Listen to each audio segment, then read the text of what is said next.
Good morning mga kasagay no sa diri sa isla sa Camiguin no. So natakaron nag barangay assessment ta diri sa atong lungsod sa Sagay no. So natakaron nagbisita sa every barangay no sa mo-assista sa ilang hapag, mag-assist pud ta sa tawag na kalinisan og barko no.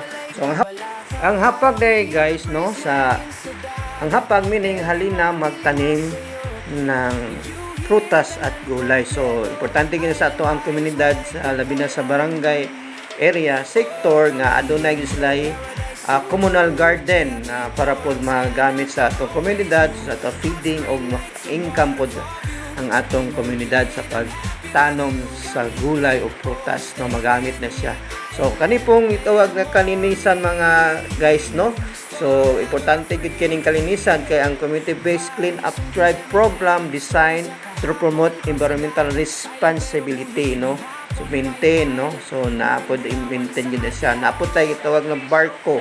Ang barko, ang meaning sa barko, barangay road clearing operation. So, ang aim ani is to promote safety and convenience to the public by removing illegal construction and obstruction from local street. No, importante gina siya no nga makita nga limpyo ang area nga dili gyud makadisgrasya no.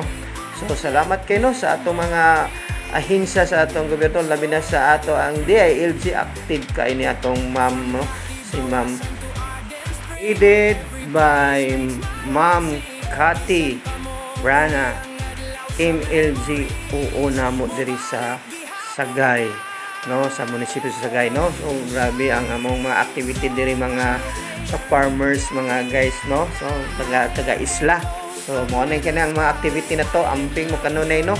So importante nga good health ta kanunay mga guys no. Thank you for watching. Please like and share. So mo na itawag na okay kayo, fantastic, beautiful and awesome.